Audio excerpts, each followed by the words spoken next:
these two businesses are truly exceptional businesses. In the case of Amazon, one really cannot look at a trailing PE multiple to get any sort of an idea of what that business is worth.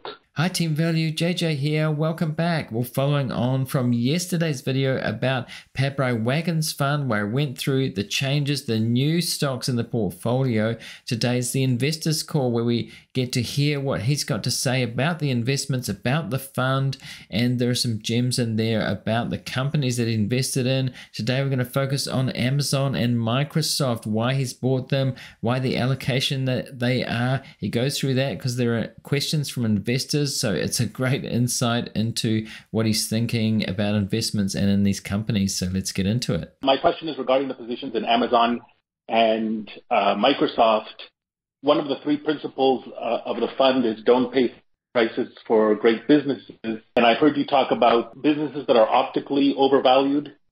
And I just wanted to ask about your thought process about generally, if you can talk about the specific positions, companies that have sort of nosebleed PE multiples like Amazon and Microsoft and others in the Mag 7, and how you think about them. Do you go through a process similar to what Adam Cecil talks about and redoing the financial statements in your mind to strip out the growth expense and to realize what just the raw earning power of the business is if they weren't plowing so much and reinvesting so much into growth? Okay, I'll just stop him there because that's a book that I have read and it's a good book, really worth reading. This is the book that he was referring to, Where the Money Is, Value Investing in the Digital Age by Adam Cecil. He talks about value investing 1.0, 2.0 and 3.0 and value investing in the digital age being 3.0. He does look at the Mag 7 companies like Google and Amazon and how value investors fail to properly analyze them in the last few decades and have missed the opportunity in Amazon.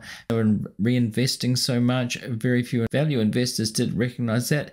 Nick Sleep was one of those who did recognize it early on, that it was a scale economy shared model like Costco. Quite a few investors shorted Amazon and did not do very well. So this book goes through sort of a new kind of value investing, talking about digital companies, tech companies from a value point of view. I'll put a referral link if you want to check it out on Amazon. Or is it more about what Warren Buffett talks about and, being able to look out 10, 15 years into the future and how reliable is that, the growth, over the long term? Yeah, well, that's a good question. I would just say that when you look at the allocations we have to Amazon and Microsoft, it should be obvious that they are relatively low conviction ideas in the broad scheme of things. So I would say that it would be relatively low on the list when we go from top to bottom in terms of highest to lowest conviction. So I've made a video about this. This is the list of stocks in the portfolio as of the end of December 2023, and there have been a few changes since then. The last couple of videos I've made about the Pabrai Wagons Fund, I've been through that, but just a reminder here, we can see that Amazon is at number 14, so it's 3.2%, and Microsoft is 3.3%. So when Pabrai talks about the allocation there, low allocation, there's a whole bunch of stocks there that are just 3%, just over 3%. Now, if you're getting value out of this video so far, I really appreciate it. If you remember to smash that like button to help the algorithm to spread it to more people. Thanks. Having said that, these two businesses are truly exceptional businesses. In the case of Amazon, one really cannot look at a trailing PE multiple to get any sort of an idea of what that business is worth. They are always investing so much ahead of the curve that that would be, give you a very different picture of reality versus what is actually going on. So speaking very highly of Microsoft and Amazon here and looking at the PE ratios, he said is not a good indication of how good the business is, or the trailing PE ratios. And people have said that for years. Investors have said that for years about these growth businesses, and they just keep on going. We'll just have a quick reminder of that. These are very well-known businesses, so it's not as if we need to, but just checking right now, Microsoft, we can see the PE ratio is 36.25 and the forward PE ratio is 30. But if we look at some of these metrics here, the return on capital employed is 33. So this is the kind of business that can warrant a PE multiple like that. All of these, multiples here in the green on GuruFocus. Gross margin 69.75, operating margin 44.17 for Microsoft, net margin 36.27.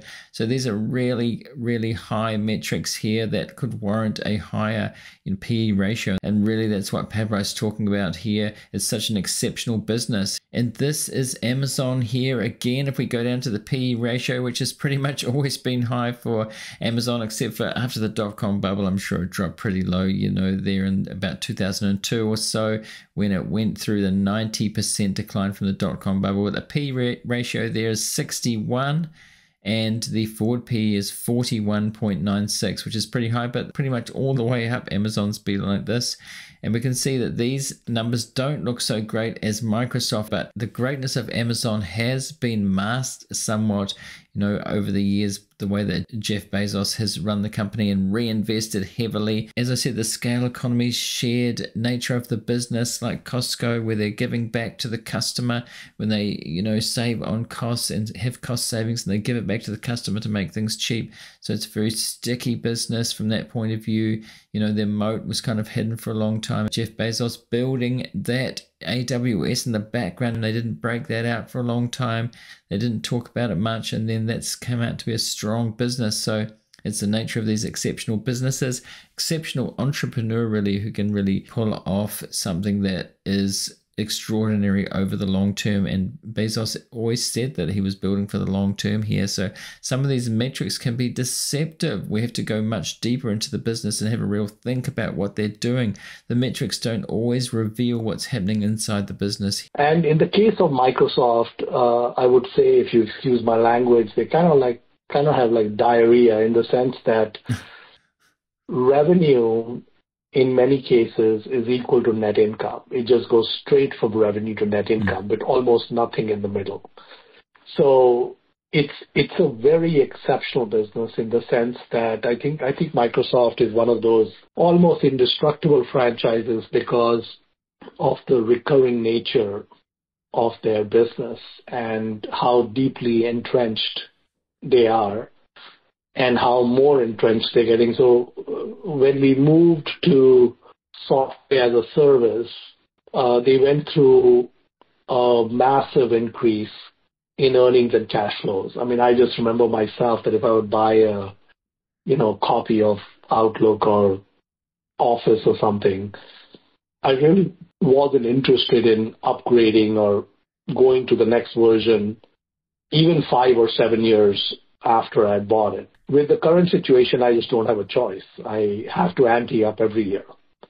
And what I'm anteing up every year is a multiple of what I used to ante up. So it became, a great business going towards like a truly exceptional business. That's a good observation there about the software as a service model moving to that. Microsoft was, head up by the government for antitrust, and there was a court case there.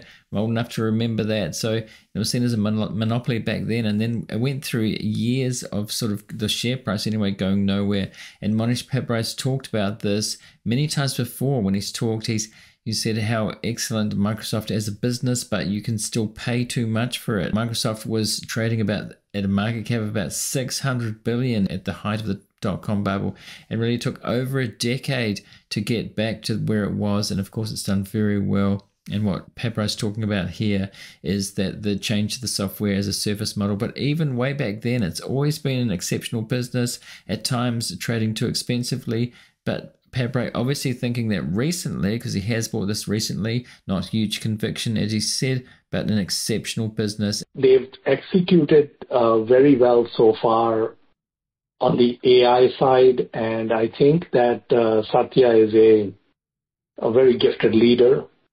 So I did not get the view, I did not arrive at a conclusion that these businesses were fully priced or overpriced.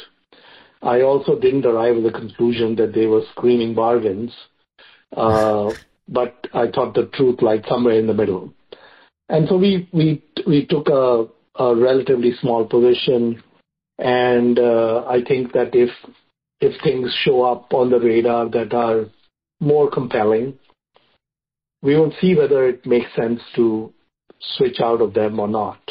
But that's where we are with these two businesses. Well, that's interesting. He implies there that it's not seeing it as super expensive or not a really great price either, not a compelling price. Say it dropped 50%, could see him going in pretty much more heavily than he has here. Interesting that he hasn't gone into Google, because Bill Ackman has talked about how exceptional that business is. Different great investors liking different companies. I think Lee Lu, who's a friend of Mohnish Pabrai, Lee Lu is in Google rather than Microsoft. Again, he said that they were small positions and that if he finds something better, he probably would go into that instead. I get the feeling from what he said about many investments that if he found, say, a smaller company that could go 100x or 10x, let's face it, that Microsoft and Amazon probably don't have 10 to 100x in them. They're doing well in AI, but it's hard to see how that could happen really from here, being over $1 trillion companies, multi-trillion dollar companies.